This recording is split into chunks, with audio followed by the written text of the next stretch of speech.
Eu sou Joyce Meyer e eu acredito que Deus pode curá-lo em todas as áreas que você sofre. Várias semanas atrás, eu me levantei numa manhã e foi um daqueles dias em que eu senti que, se eu não tomasse cuidado, eu iria ficar mal-humorada o dia inteiro, sabe?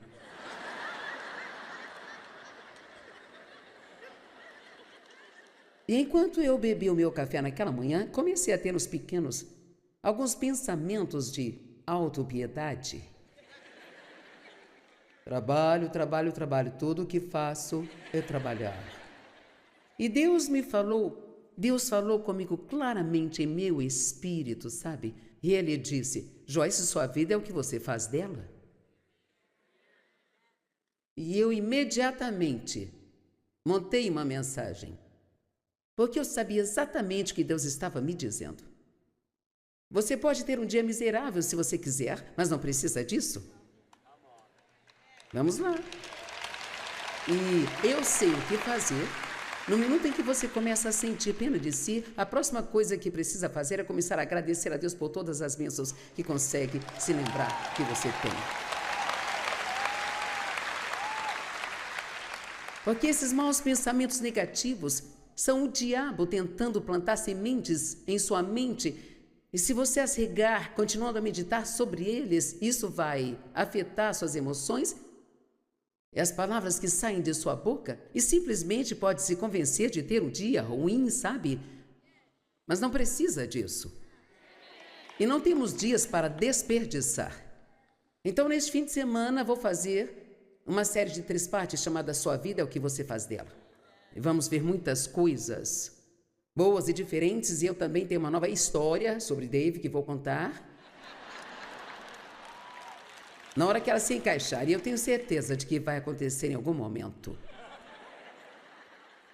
Em primeiro lugar, a Bíblia nos diz claramente que Deus, Ele quer que tenhamos e desfrutemos de uma vida boa.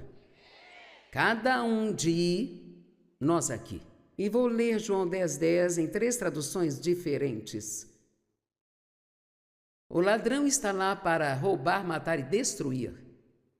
Mas eu vim para que eles possam ter a vida real e eterna, a maior e melhor vida que jamais sonharam. Essa é a Bíblia, a mensagem. A Bíblia amplificada. O ladrão vem tão somente para roubar, matar e destruir. Eu vim para que eles desfrutem a vida e a tenham em abundância, em plenitude, até que ela possa transbordar. Então, eu vou fazer esta pergunta agora.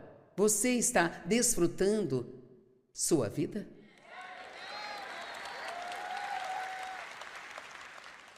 João 10:10 é importante para mim porque, do jeito que fui criada, eu nunca cheguei a ser criança, e todo adulto saudável deve ter uma criança dentro de si, e você precisa saber trabalhar, mas também como brincar. E tudo que eu sabia fazer era trabalhar. Porque quando eu era mais nova, se eu estivesse trabalhando, eu não tinha problemas, mas me lembro de ter problemas por rir. E assim, eu não tinha uma criança saudável dentro de mim. E Deus teve que me ensinar que não havia problema em desfrutar minha vida. Então, me sentia culpada quando desfrutava de qualquer coisa, porque eu sentia que havia algo que eu deveria estar fazendo. João 10:10, no Novo Testamento Vivo, o propósito do ladrão é roubar, matar e destruir. Meu propósito é dar-lhes uma vida rica e satisfatória. Uma vida satisfatória. Então, esse tipo de vida é a que Jesus veio nos dar. Então, por que nem todo mundo tem isso? Porque algumas pessoas têm e outras não têm. Bem, não é culpa de Deus, porque Deus não faz acepção de pessoas. A Bíblia diz claramente que Deus não tem filhos favoritos. A mesma coisa está disponível para todos. Deus ama cada um de nós. Da mesma forma, Ele não ama um mais do que Ele ama o outro. Deuteronômio 10:17, na amplificada, diz: porque o Senhor teu Deus é o Deus dos deuses e o Senhor dos senhores. O grande, o poderoso, Deus temível, que não faz acepção de pessoas, nem tampouco aceita suborno. Romanos 2,11, porque Deus não faz acepção de pessoas, favor indevido ou injustiça. Para ele, um homem não é diferente do outro. Então, quando você vê alguém tendo uma ótima vida, nunca pense assim, bem, cara, você tem sorte. Ou você deve ter nascido com uma colher de prata na boca. Se as pessoas têm uma vida boa, se são felizes e contentes, satisfeitas, abençoadas, confiantes, fortes, tem uma razão para isso. E é porque elas têm um relacionamento bom, forte e correto com Deus e o colocam em primeiro lugar em tudo aquilo que elas fazem.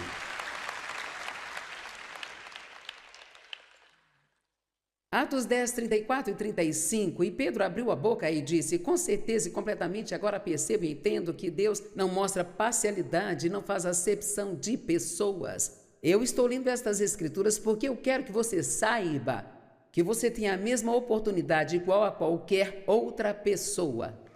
Gosto de dizer, Deus é um patrão com oportunidades iguais. Amém? No verso 35 diz, mas em cada nação, aquele que venera e tem reverente temor a Deus. Reverente temor de Deus. Não ouvimos mensagens sobre o temor reverencial e o tremor de Deus. Eu vi um jovem em um aplicativo outro dia. Eu me esqueço do nome de todos esses aplicativos que vocês usam. E ele tinha 20 e poucos anos e disse, você sabe que a minha geração é tão confusa e faz tantas coisas malucas, é porque eles não têm temor reverencial de Deus. E veja, é bom saber que Deus é seu amigo, que Ele é gentil, misericordioso, amoroso e perdoador.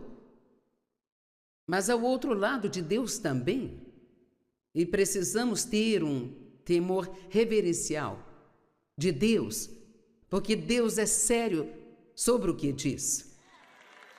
E o que Ele diz que vai fazer é o que Ele fará. E podemos viver debaixo da bênção ou debaixo da maldição. É a nossa escolha. Nós todos fomos criados com livre arbítrio. Significa que temos que assumir a responsabilidade pelas coisas em nossa vida. Agora, você pode não ser responsável por tudo que acontece com você, mas é responsável por como você responde a isso.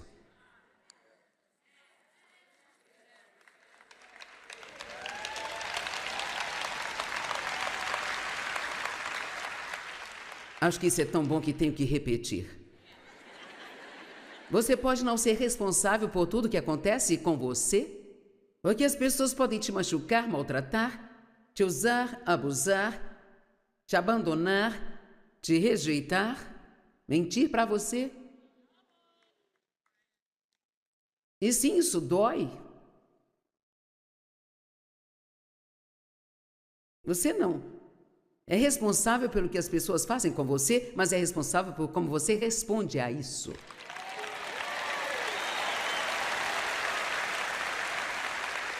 E meu pai abusou sexualmente de mim. É tudo que me lembro. Eu não sei quantos anos eu tinha, mas eu era muito criança. Ele estava em serviço no exército quando nasci. Em 1943, durante a Segunda Guerra Mundial, eu só ouvi uma vez até os 3 anos de idade. E eu não sei se eu tinha 4, 5 ou 6 anos, mas eu era muito criança.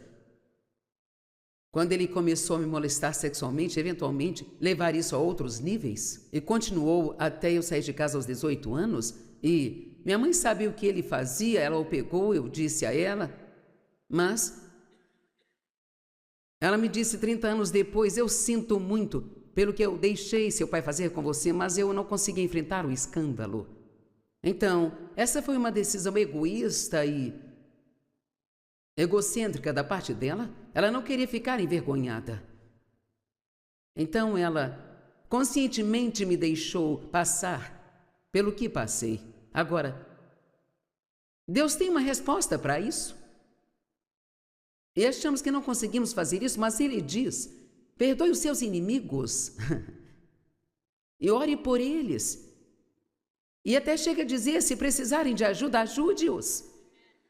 Bem, veja, a nossa mente diz, bem, isso é ridículo, isso não é justo, não está certo. E assim, achamos que porque não parece fazer nenhum sentido, nós não precisamos fazer isso. Mas você ficará surpreso com o que vai acontecer na sua vida se você começar a fazer tudo o que Deus lhe mostrar para fazer. Quer você goste ou não.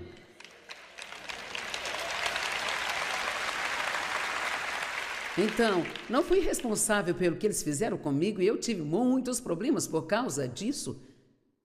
Mas assim que amadureci e comecei a tomar minhas próprias decisões, cada decisão certa que eu tomei me levou um passo mais perto da cura total pelo que fizeram comigo. Então, novamente, você não é responsável pelo que as pessoas fazem com você, mas é responsável por como você reage a isso. Você pode pegar as coisas que as pessoas fizeram com você e pode deixar Deus usá-las para te tornar uma pessoa melhor, uma pessoa mais forte e usar isso para ajudar pessoas, fazendo brotar mais compaixão em você. Ou você pode só sentir pena de si mesmo por toda a vida, culpar todo mundo pelo que aconteceu com você e ser azedo e cheio de amargura e ressentimento e se tornar um hater.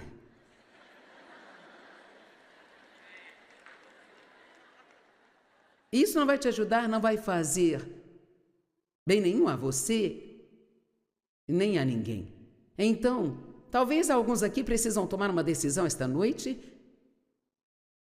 E claro, eu não estou falando com vocês, mas com todas as pessoas que vão assistir pela TV e outras formas de nos assistir. Temos que tomar a decisão de começar a fazer as coisas do jeito de Deus. Sua vida é o que você faz dela. Deus nos diz como nós podemos ter uma ótima vida. Veja, o plano dele é nos dar uma vida boa. Mas temos que seguir o seu plano, ele não vai seguir o nosso. Amém? Mas em todas as nações, aquele que venera e tem o temor reverencial de Deus, tratando com adoração e obediência e vivendo retamente, é aceitável para ele, certo de ser recebido e acolhido por ele. Agora, Deus também nos ordena a não mostrar favoritismo ou parcialidade, mas a tratar todas as pessoas bem. Não as mais importantes que você acha que podem fazer algo por você. Mas, na verdade, devemos até procurar os humildes e tentar incentivá-los e fazê-los se sentir melhor consigo mesmos. Agora, as promessas de Deus são para quem quiser. Eu amo essa escritura. Quem quiser pode ter tudo que Deus diz que você pode ter. E cada pessoa aqui é um todo aquele. E você tem que entender que ninguém fica fora disso. E espero que você seja maduro para aceitar o que estou me preparando para dizer, mas se você tem uma vida ruim, a culpa é sua.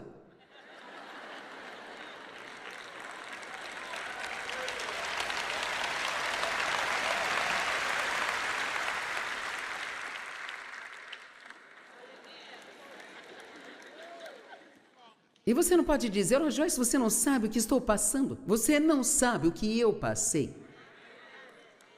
Se acha que recebi numa manhã esse ministério todo arrumadinho, num pacote para mim, você pode tirar o seu cavalinho da chuva. Você nunca viu o diabo te perseguindo até tentar fazer o que eu estou fazendo.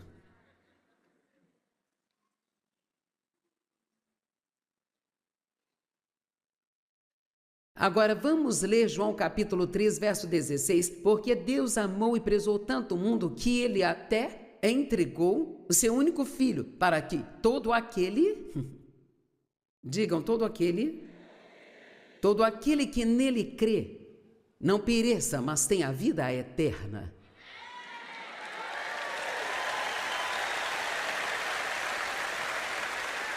Tudo o que Deus nos pede para fazer é crer. Mas se realmente crer, você também vai obedecer. 1 João 5:4. Novo Testamento vivo, porque todo o Filho de Deus derrota esse mundo mal e alcançamos essa vitória pela nossa fé. Todo Filho de Deus tem autoridade sobre o diabo. Todo Filho de Deus está cheio do poder de Deus. Você é a casa de Deus, Ele vive em você. E você é a cabeça e não a cauda, está em cima e não embaixo. Você não é o fundo de nada, você é o topo de tudo.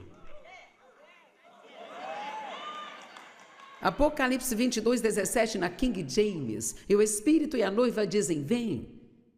E aquele que pode ouvir, diga, vem. E aquele que tem sede, venha. E quem é todo aquele?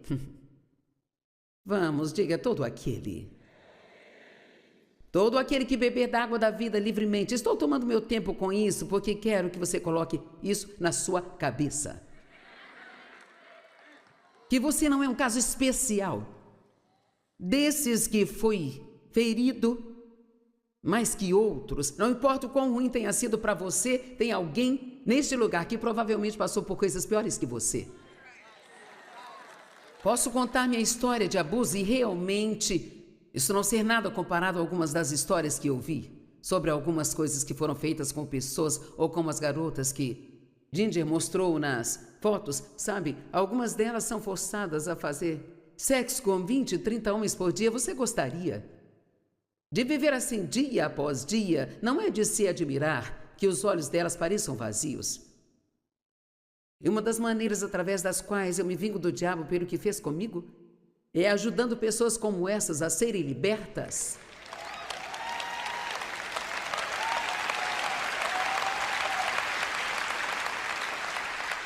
E ninguém deve ter carta branca e só ficar sentado sem fazer nada. Enquanto pessoas sofrem, quanto mais você tira o foco de si mesmo, e quanto mais você faz pelas outras pessoas, mais feliz você vai ser.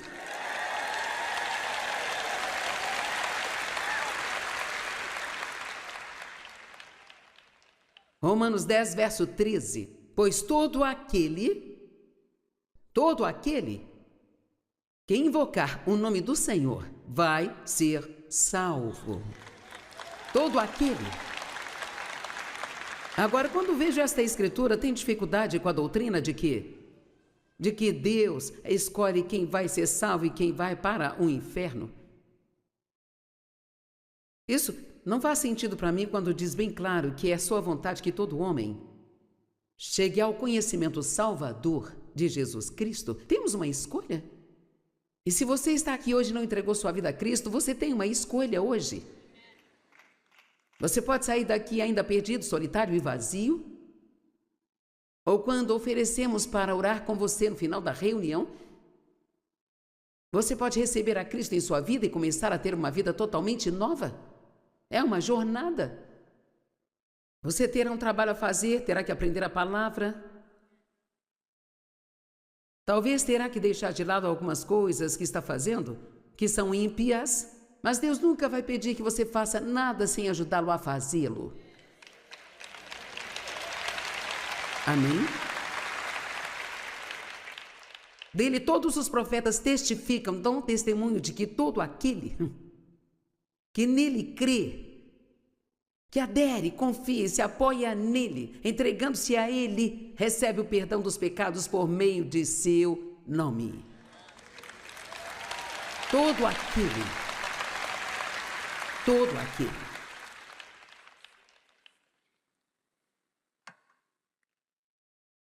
A melhor coisa que você pode fazer com a sua vida é fazer o máximo de bem possível a todos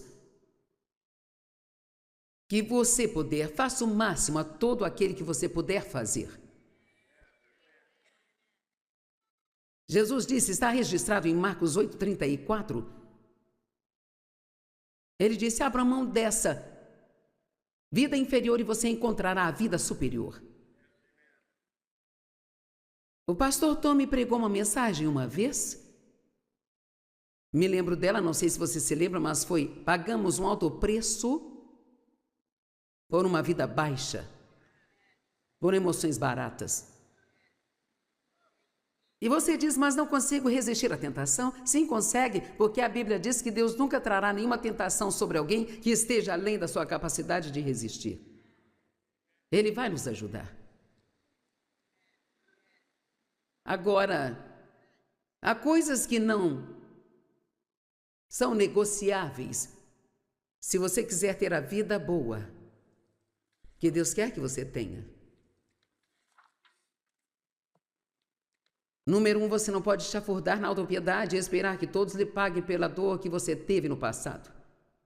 Quando você foi ferido, você sentiu e eu senti e isso é compreensível, bem? Alguém me deve algo e eu tenho que ser pago pelo que foi feito comigo. Mas o grande erro é quando tentamos cobrar isso das pessoas. Elas não podem nos pagar. Sabe, porque os homens me feriram. Eu passei muito tempo tentando cobrar isso do Dave e ele não podia me pagar. Eu não mostrava a ele o devido respeito, eu não queria me submeter a um homem. Ninguém iria me dizer o que fazer. E sabe, quando eu li na Bíblia que a esposa deve se ajustar e se adaptar ao marido, eu achei que eu ia vomitar. Porque eu não queria me ajustar nem me adaptar a ninguém. Passei minha vida sendo forçada a me ajustar e me adaptar. Alguém sabe do que estou falando?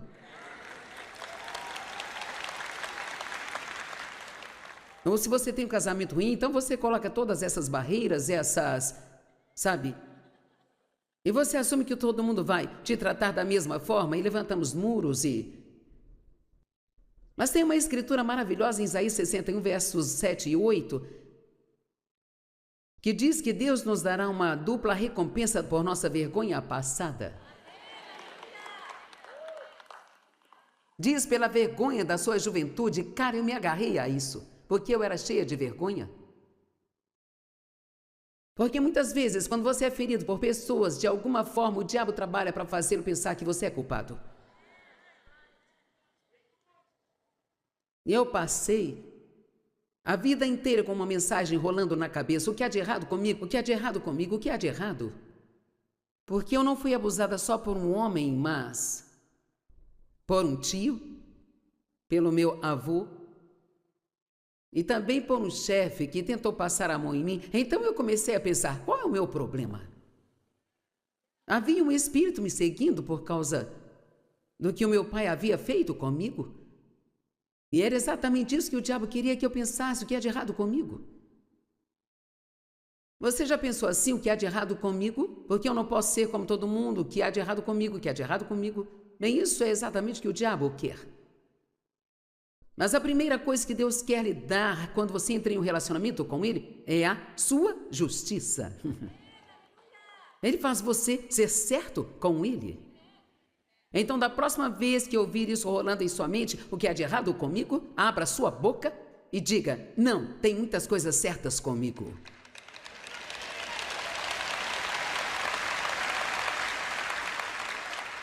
Jesus cuidou de todas as coisas que estavam erradas comigo. E Deus me deu uma posição correta com Ele. Eu estou aprendendo todos os dias como fazer as coisas cada vez mais e mais certas. Deus nos dá justiça para que possamos aprender a fazer as coisas certas. A segunda coisa inegociável é que você não pode culpar os outros pela sua situação. Eles podem ser o motivo pelo qual você é do jeito que é, mas você não pode deixar isso ser desculpa para permanecer assim. Agora, o que eu acabei de dizer é muito bom, mesmo que já tenha dito. Porque, veja, porque eu fui abusada e fui muito ferida. Eu tinha uma atitude ruim, eu tinha uma atitude rebelde, tinha ressentimento por isso, todo mundo me deve algo. E sempre que Deus tentava lidar comigo, eu dizia, sabe, nem um cachorro deveria ser tratado da maneira que fui tratada. É por isso que sou do jeito que sou. E sabe, Deus, ele Deus fala com você em seu espírito, não como numa conversa, mas você sabe aqui dentro. E eu sabia que Deus estava me dizendo sim, é por isso que você é do jeito que é, mas não deixe que isso seja uma desculpa para continuar assim. Veja, esta é uma mensagem hoje, não importa o que tenha sido feito com você e não importa o quanto tenha doído, você não precisa permanecer assim. As promessas de Deus são para qualquer pessoa neste lugar que esteja disposto a fazer o que Deus diz para fazer.